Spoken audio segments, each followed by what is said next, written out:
I have always been a big fan of The Simpsons. First layer, seasons 1 to 10. I'm guessing this is on here as these are the most well-known seasons, as everyone has an episode from these seasons that they love. For me, it's season 6's Around Springfield, predicting the future. Of course, in case you didn't know, there have been many times where the Simpson writers have predicted the future, the most well-known being Trump becoming president, which I debunked in this video. Other examples of this are FaceTime, 9/11, and even COVID. Now, I don't think that they have predicted the future. I mean, after over 700 episodes, there are a lot of stories that have been told, and a very small group of them have happened to become true. The movie. Just like seasons 1 to 10, everybody knows that there was a Simpsons movie. Not much more to be said about it. Simpsons did it. This can be referring to two things. The first being that fans of The Simpsons say Simpsons did it when the plot point of a TV show is very, very similar to something The Simpsons did. Or it can be referring to the South Park episode titled The Simpsons Already Did It. It happened because when the writers finished the episode, someone pointed out that it has a very, very similar plot to an earlier episode of The Simpsons.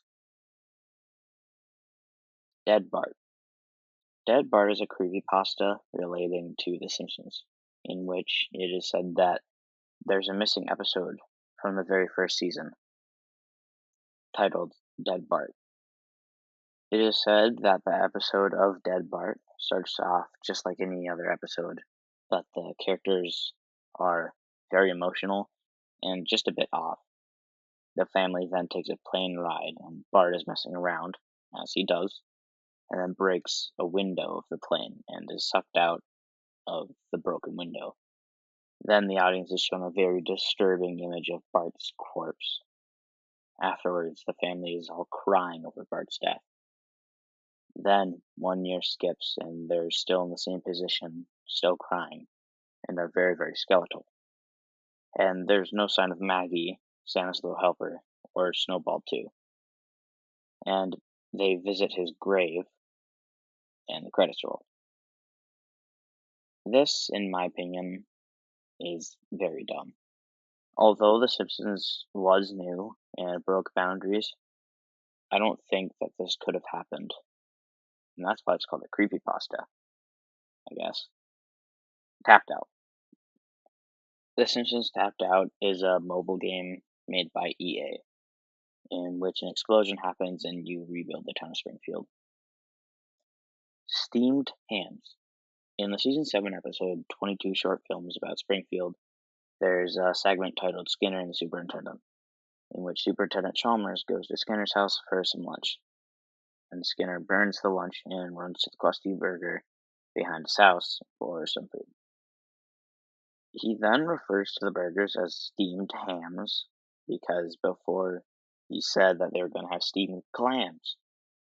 But somehow it became a meme 20 years later. Couch gags. At the end of most opening sequences, there's a thing called a couch gag. They are even in the Treehouse of Horror episodes. They have always been pretty cool, except some of the early ones are a bit short and bland. Next layer. Bongo Comics. Bongo Comics was a comic book publishing company founded by Matt Groening in 1993. The main reason for it was to make comics about The Simpsons, but then made comics about other shows like Futurama and even SpongeBob. It made over 350 Simpsons comics and over 500 comics in general. But in 2018, it was announced that Bongo Comics would be shut down after the 245th issue of the main Simpsons comic line. Futurama. Futurama was a cartoon made by Simpsons creator Matt Groening. The show focused on Philip J. Fry as he was frozen for 1,000 years and now lives in the 31st century with his nephew a mutant named Leela, a robot named Bender, and many more. I really liked Futurama, and I was glad it got a second chance and got a proper ending. In season 26 of The Simpsons, there was even a Futurama crossover titled Simpsorama. Blacksmithers. In the third episode of the show, Homer's Odyssey, Waylon Smithers appeared as a black man with gray hair, but this was changed in every episode after, so he was yellow with brown hair. There have been a couple of reasons for this. The most commonly heard is that the animation studio just messed up the coloring of him. But I have also heard that he was originally going to be black, but then this was changed because they thought it would be in poor taste to have a black man be an assistant of a wealthy white man. Though Homer's Odyssey was too far in development to change that. Hit and Run. Simpsons Hit and Run was a game released for the PS2, GameCube, and original Xbox, and also Windows. It was essentially a Simpsons-style GTA. I never personally played it, but from what I can tell, it's a very cool game. Eventually, I will get it and play through it, and who knows, I might be able to make a video on my experience with the game. Seasons 11 to 19. Just like what I said earlier, I think that these seasons are so high up because, although not the golden era, they are still well known, possibly why they are in the level lower than seasons 1 to 10. Original Homer and Krusty Plan. Homer Simpson and Herschel Kristowski look very much alike. Homer is Krusty without the makeup. Originally, the plan for these two was to have Bart hate Homer and idolize Krusty. You may be thinking, well, that's the same thing that we have now. But no, there was going to be a twist. Homer was actually going to be Krusty, hence why they look so alike. This was even made into an episode of season 6 called Homie the Clown. God has 5 fingers. Like most cartoons, everyone on The Simpsons has 4 fingers, except God for some reason. I assume it could be because he's God. I don't know. Do the Bartman. Do the Bartman was a song on the 1990s album The Simpsons Sing the Blues. It features Nancy Cartwright as Bart and Michael Jackson as himself. To be honest, it's a pretty good song, and it's catchy. Groening's initials on Homer's head.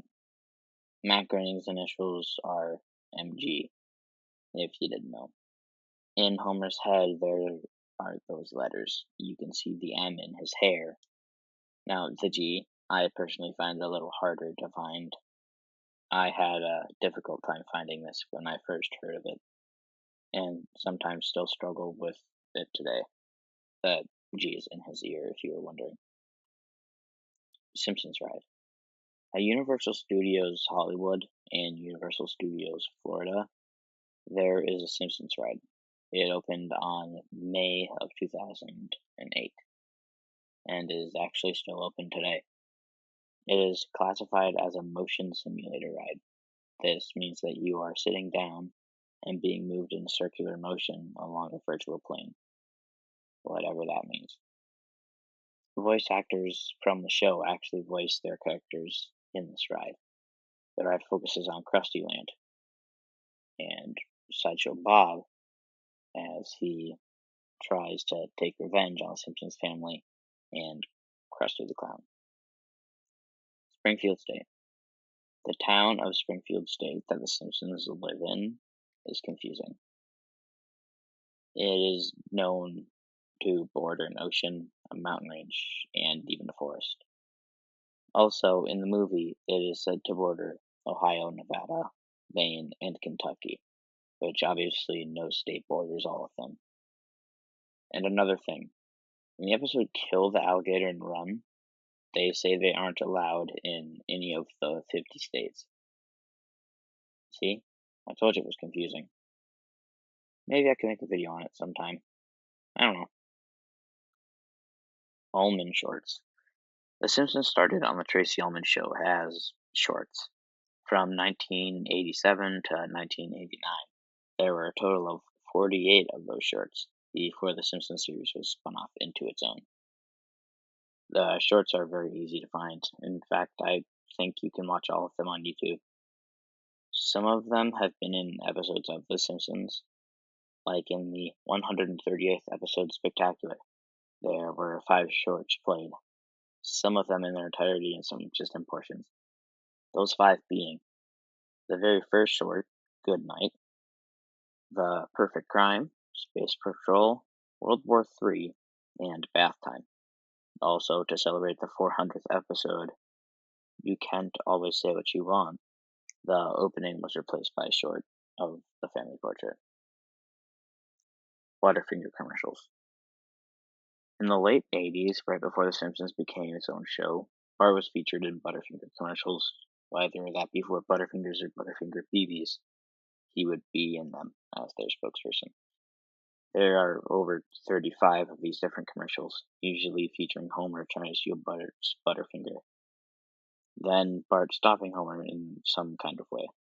Fun fact, Bart's friend Milhouse was actually created for these commercials, but the creators liked him so much that they decided to keep him around and make him a recurring character on the show. Some of these commercials have been released on complete season DVDs also. Next layer. Seasons 20 to 32.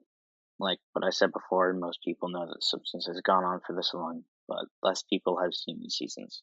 So I'm guessing that's why they're this far down compared to the other two. Michael Jackson did his own voice. In the season 3 premiere, Stark Raving Dad, character Leon Kompowski is a mental patient that thinks he's Michael Jackson. For this episode, Michael Jackson did the lines of Leon Kompowski. Although he couldn't do the singing due to copyright issues, they had a voice copy do the singing bits. So yes, Michael Jackson, in a way, did play himself on The Simpsons. Life in Hell. Life in Hell is a comic strip made by Matt Groening.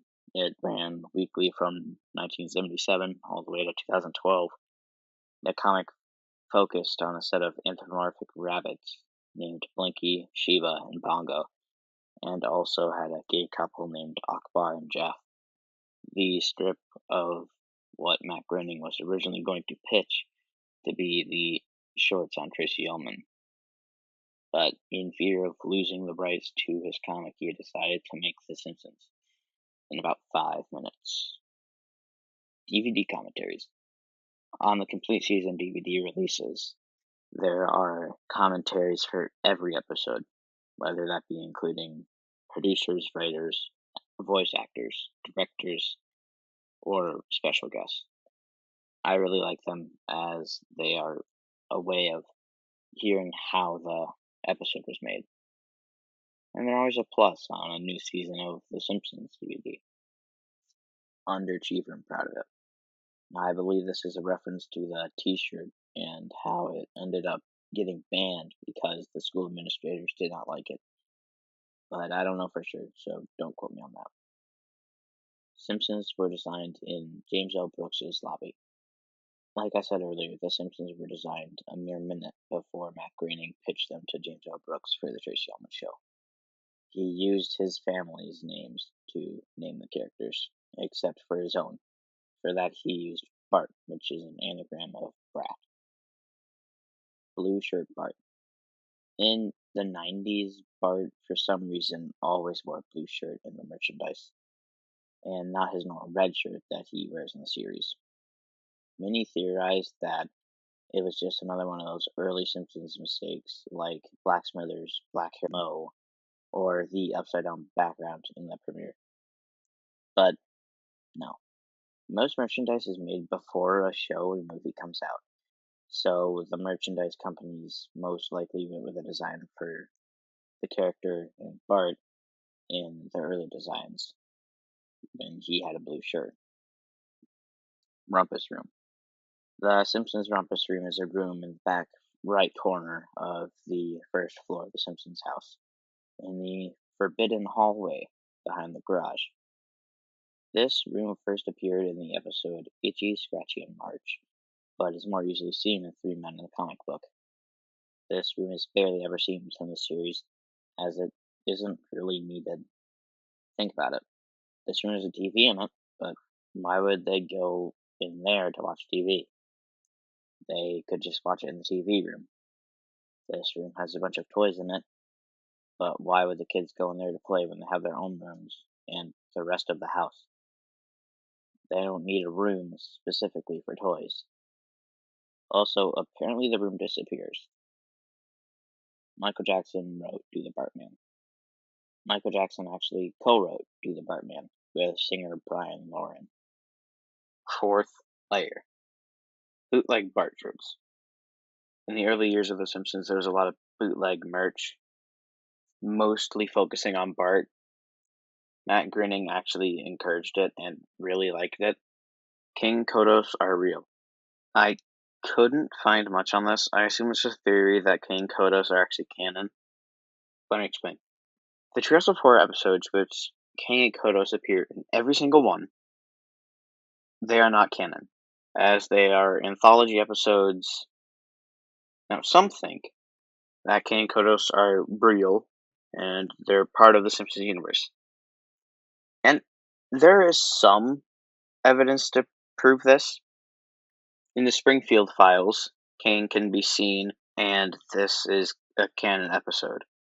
They also got their own canon-ish episode in season 26, The Man Who Came to Beat Dinner, which is their only non-Treehouse of Horror episode to focus on them. There are also some other non-anthology episodes that they appear in. I still just think they're part of non-canon. The Problem with the Pooh. The Problem with the Pooh is a documentary by Hari Kondabolu, which is basically about a Pooh and how he can be seen as a cultural stereotype to the Indian people, and how he is voiced by Hank Azaria, who is a white man and not Indian. Now, I haven't seen the documentary, so I don't think I should talk about it because I haven't seen it in full. Bush speech. In a speech, former President George H.W. Bush said that he wants American families to be more like the Waltons and less like the Simpsons. The Waltons was a show in the 70s, in case you didn't know. It actually ran for 9 seasons. Simpsons Sing the Blues. Simpsons Sing the Blues is a studio album released by The Simpsons on December 4th, 1990. This album is a little over 40 minutes long and peaked at number 3 on the Billboard 200 list. It was also certified platinum in a week over release with 1 million sales, and within 3 months of its release, it was certified double platinum with over 2 million copies sold. The Real Life Simpsons House. Back in 1997, there was a competition where Pepsi and Fox teamed up, in which the winner could win a real life-size version of the Simpsons house. Though the winner of the competition lived over 2,000 miles away from the house, which was located in Nevada, and she accepted the $75,000 instead of the house. She did choose the money in order to help her family, so the competition wasn't really a waste. Homer is gay.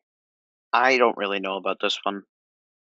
I've heard the theory about Bart being gay, as he kind of displays that, especially in like Homer's phobia. But I've never heard about Homer being gay. Marge's rabbit ears.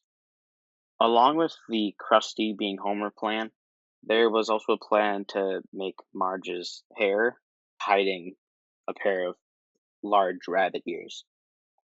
The rabbit ears never actually made it into the show or the shorts, but they were seen in the Simpsons arcade game.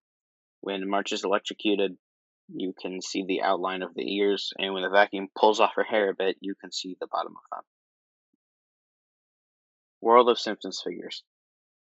World of Springfield was a action figure toy line that was produced from December 1999 to December 2004. It released over 200 characters, which had their own phrases and 40 playsets. When compatible characters were attached to their playsets, they would talk. Groening and Epstein. Basically, Matt Groening's name is mentioned on a document from the Epstein case. Alt.tv.simpsons. I have no idea what this is. The Homer Shake. The Homer Shake is a character from season 24's episode Gorgeous Grandpa, and is the Simpsons family doing their take on the Homer Shake. Live action Krusty show. There was a planned spin-off for Krusty the Clown. It was actually going to be live action, and Dan Castellaneta would reprise his role as Krusty the Clown. The pilot was actually written, but plans for the show fell through and was eventually shelved. Next, Layer. The Critic. The Critic is a show made by Simpsons writers/showrunner partners Al Jean and Mike Reiss. It ran on NBC for the first season, made up of 13 episodes, and the second season ran on Fox for 10 episodes. The Critic focuses on a 36-year-old film critic from New York named Jay Sherman, played by John Lovitz. The show actually had a crossover with The Simpsons titled A Star is Burns, in which Jay Sherman goes to Springfield for a film festival, and he stays with the Simpsons family during his visit. This episode did get some backlash from Simpsons creator Matt Groening, as he didn't like the episode and thought the crossover was forced, as both The Simpsons and The Critic are both shows produced by James L. Brooks. I have personally never watched the show, but I would like to eventually. NoHomersClub.net. In the Simpsons episode Homer the Great, or the Stonecutter episode, there is a joke where there's a whole club just made for the sole reason not to include Homer Simpson, and it was called the No Homers Club. NoHomersClub.net, now NoHomers.net, is a forum website for general Simpsons discussions. Bart Simpson Scientology robocall. Apparently in early 2009, Nancy Cartwright, who voices Bart Simpson, robocalled people to promote some Scientology event using Bart's voice to do it. Live-action Troy McClure movie. Just like the Krusty Show, Troy McClure also had a planned spin-off that was going to be live-action, but in this case, it was a movie. Phil Hartman, who played Troy McClure, wanted to make this movie, and he was supported by many of the Simpsons staff. Sadly, he was tragically killed, and his characters were retired out of respect for Hartman. Oakley Dokley. Oakley Dokley is an American metal band in which all of the members dress up as Ned Flanders. And their songs are all Simpsons related, like White Wine Spritzer. And they've released 2 albums at the time of writing, Howdy Doodly and Howdily Toodly. Bartkara. Bartkara is a fan project featuring the Simpsons characters in the Akira universe. For those of you who don't know, Akira is an anime/manga. Rusty Nails. Rusty Nails is a clown from Matt Groening's childhood that he remembers, and Krusty is loosely based off Rusty Nails, but with a K. Hank Scorpio shoe controversy.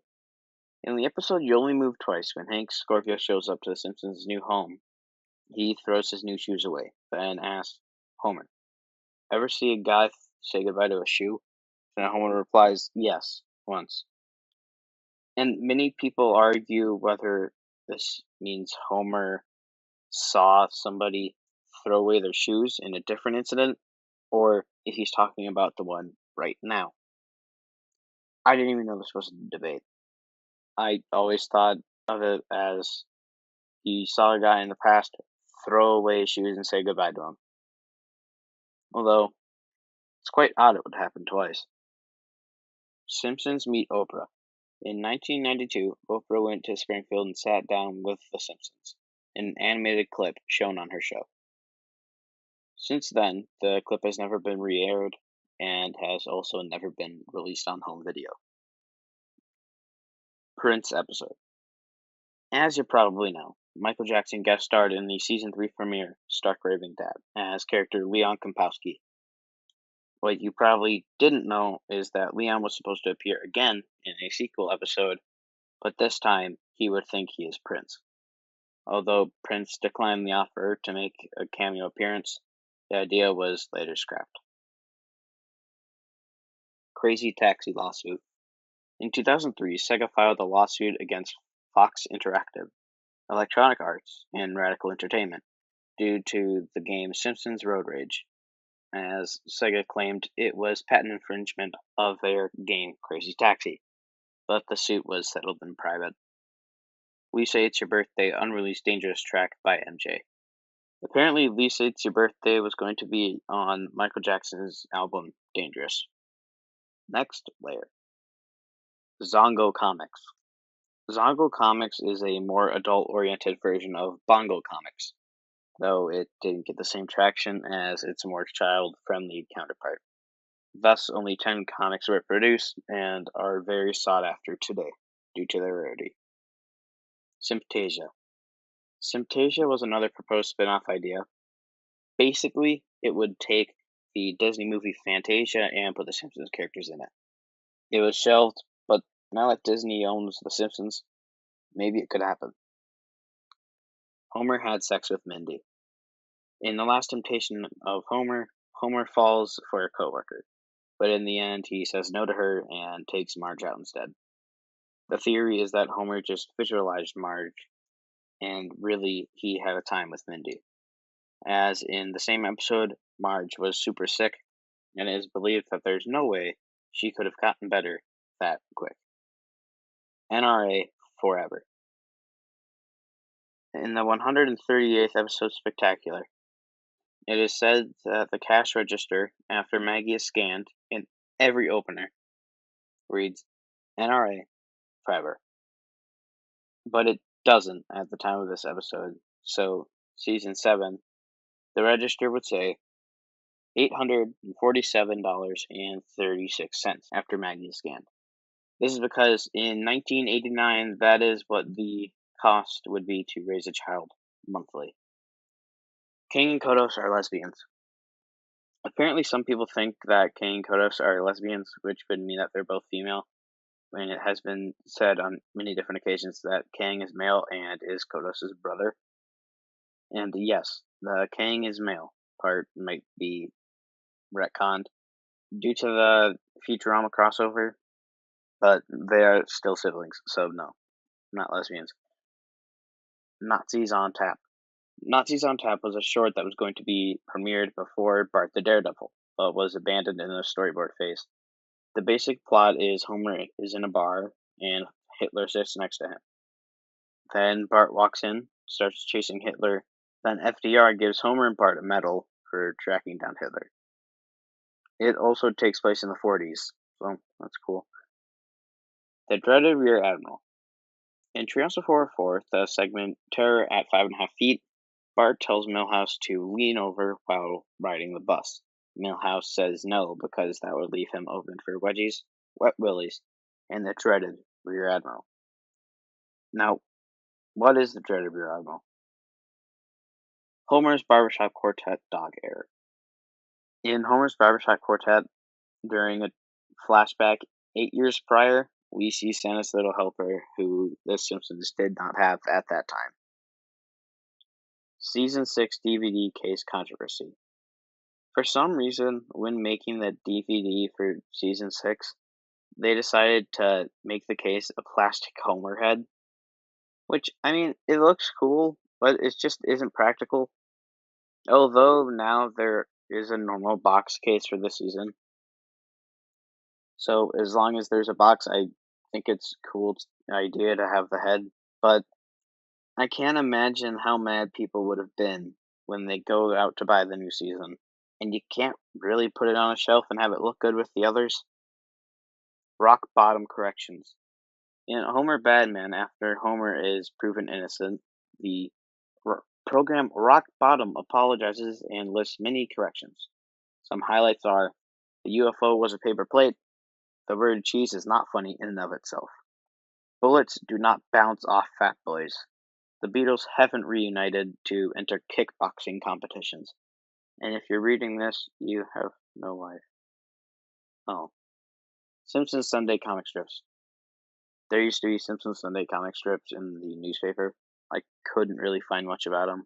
I talked about most of this iceberg before, so here's the rest. Bart is on Sam Simon's tombstone. Sam Simon was diagnosed with colorectal cancer in 2012, and he was given 3 to 6 months to live. Despite this, he lived 3 more years, but sadly died in March of 2015. And on his tombstone, in the bottom left corner, Bart is petting a sad Santa's little helper. Mr. Burns, a post-electric play. It's a play based on The Simpsons, and on Wikipedia, it says, shortly after an unspecified apocalyptic event, a group of survivors gather together and begin to attempt to recount the episode Cape Fear of the television show The Simpsons. The second act picks up with the same group 7 years later, who have now formed a theatrical troupe that specializes in performing Simpsons episodes, with commercials and all. The final act is set an additional 75 years in the future. The same episode of The Simpsons, now a familiar myth, has been reworked into a musical pageant, with the story, characters, and morals repurposed to fit the artistic and dramatic needs of a culture still reeling from the destruction of civilization and the near extinction of humanity decades later. Snowball 2 was an alien. I don't think he was. I'm pretty sure he was a cat. The Samsonidays. The Samsonidays is a Georgian CGI cartoon that ran in 2009 to 2010 for 1 season, and the creator of the show said that he wanted to create a series inspired by The Simpsons. But it's not a copy. Yeah, okay. Homer is Radioactive Man. Reddit user Law Angel posted a theory in which, due to Homer working in a nuclear power plant and being around so much radioactive material and radiation, Bart has subconsciously been drawn to Radioactive Man through that connection. Homer on LA Law. In a Season 7 episode of LA Law, titled Lawless, Homer Simpson kind of makes an appearance. Character David Champion, played by Dan Castellaneta, was dressed up as Homer Simpson and was suing as he thought he was wrongfully fired from an amusement park for taking the head off of his costume. Swiss Uter. Uter is a German foreign exchange student, but in the German version of the show, he's from Switzerland. Anti-growth hormones. In the season 11 finale, Behind the Laughter, Lisa says, to prolong the series, I was secretly given anti-growth hormones, which is what the name implies. It would stop her from growing. Behind the Laughter isn't canon, and was a spoof episode on Behind the Music, but this does give a reason for why they don't age. Klasky Shupo Test. Klasky Shupo, most well known for making Nicktoons like Rugrats, Ariel Monsters, and the Wild Thornberrys, worked on the first few seasons of The Simpsons, and made the Tracy Ullman shorts. Originally, the pilot of the show, Some Enchanted Evening, its test animation came back so bad that over half of the episode had to be reshot, and it was moved to being the season finale. Homer, Krusty, and Who Shot Mr. Burns. So the original plan for Krusty was to be Homer in disguise, and Bart would not respect his dad, but he would respect this random clown. The season 6 episode, Homie the Clown, we actually got to see this as Homer attends Krusty's clown college after he puts on Krusty's makeup and hair and then is a Krusty impersonator. There's about 3 key differences between their looks. Homer's missing the top tuft of hair. Homer's nose with the clown makeup on isn't a button nose like Krusty's is, it's just painted red. Homer's missing the wrinkles that are commonly around the bottom of Krusty's eyes. So, at the end of Who Shot Mr. Burns, Part 1, when everyone is gathered around the sundial, we see Krusty, but his nose is the Homer-style nose. He also doesn't have wrinkles under his eyes. Could just be an animation error. This could be Homer, who changed into his Krusty makeup so he could get away with shooting Mr. Burns, and nobody would blame him. Homer's exact weight. In Season 7's King-Size Homer, Homer wants to be able to work from home, so he gains weight to be over 300 pounds. But before doing any of this weight gaining, he steps on a scale, and it's revealed that he is 239 pounds. Dr. Marvin Monroe is still alive. In Season 7, it's revealed in the 138th episode Spectacular that Marvin Monroe had died within the past year of the show. There was even a hospital named after him called the Marvin Monroe Memorial Hospital. Then in Season 11, we see his tombstone in Alone Again, Natra Diddley. But 4 years later, in Season 15, He showed up at Marge's book signing. Flamin' Moe's was about Sam Simon and Matt Groening's relationship. Sam Simon was asked in an interview if the basic premise of Flamin' Moe's was inspired by his tumultuous relationship with Matt Groening, and he said, "That may be true." Ralph Viking debate. In the season 7 episode, Lisa the Vegetarian, Miss Hoover says to Ralph to go to sleep while the rest of the children learn. And Ralph says, "Oh boy, sleep, that's where I'm a Viking." Now that line sparked a huge debate of whether Ralph is a Viking in his dreams, like a literal Viking, or if he's using that as a metaphor for him being great at sleeping, like he conquered sleep like a Viking. I think he's a literal Viking in his dreams. MGO4 missing scene. MGO4 is the production code for the 4th Tracy Ullman short, Babysitting Maggie. Marge is going shopping and Bart and Lisa have to babysit Maggie, but when she leaves, Maggie finds a fork and sticks it into a nearby outlet and gets electrocuted, then smiles. This scene was cut from syndication because they feared that kids would get the idea and try to replicate Maggie. Ted Cruz Simpsons impressions. Ted Cruz has a few Simpsons impressions. Not to get political, but they all kinda sound the same. Frank Zappa grunting recordings. Matt Groening liked Frank Zappa's music, and they met sometime, and allegedly, Frank pitched an idea for a character only speaking in grunts. I'm not sure if he ever recorded anything. Bart and Milhouse are gay lovers. I don't know where this comes from. I don't think they are. There's nothing in the show that insinuates that. At least, I couldn't find anything. Matt Groening created The Simpsons in high school. This isn't true. He came out with them outside of an interview about 5 minutes before the interview started. Simpsons on Sesame Street.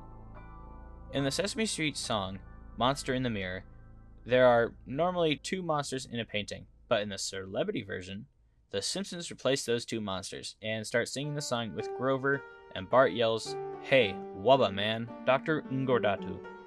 Dr. Ngordatu is the other animated segment on the Tracy Ullman Show, created by M.K. Brown. It stars Julie Payne as the titular character, and also has Dan Castellano, Julie Kavner, and Nancy Cartwright as well. The shorts were also animated by Klasky Csupo. There are 8 episodes, 2 of which left unaired. If I had to guess, I think it might have stopped due to the popularity of the Simpsons shorts. The Simpsons kids' spikes are flesh. This is the theory that the spikes on Bart, Lisa, and Maggie's heads are actually flesh and not hair. There are some cases for this to be true, like you'll see the skeleton in the show and you'll see the spikes. But the spikes are also hair, as shown in Lady Bouvier's Lover when Homer imagines them as pink skin with 5 fingers. Lisa's hair also gets done in 22 short films about Springfield, so my guess is as good as yours. John Swartzwelder doesn't exist. John Swartzwelder was a writer for The Simpsons who wrote classics like Bart the General, Homer at the Bat, Whacking Day, Bart's Comet, Homie the Clown, Radioactive Man, You Only Move Twice, and a lot more. In total, he wrote 59 full episodes of the show, contributed to multiple more, and helped write the movie. But he never made a public appearance, so some people started to think that he didn't actually exist, and that John Swartzwelder was a pseudonym for when a writer didn't want to take credit for an episode. Over the years, he's declined several requests for him to be on audio commentaries for the Simpsons DVD box sets. David Merkin once asked him to participate in a bit for a commentary where he would say no, but still refused.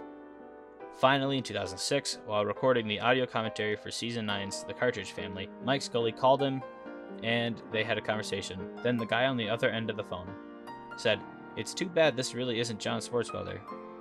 Then Scully said, "Bye, John," and hung up. He gave his first and only ever media interview to Mike Sachs of The New Yorker.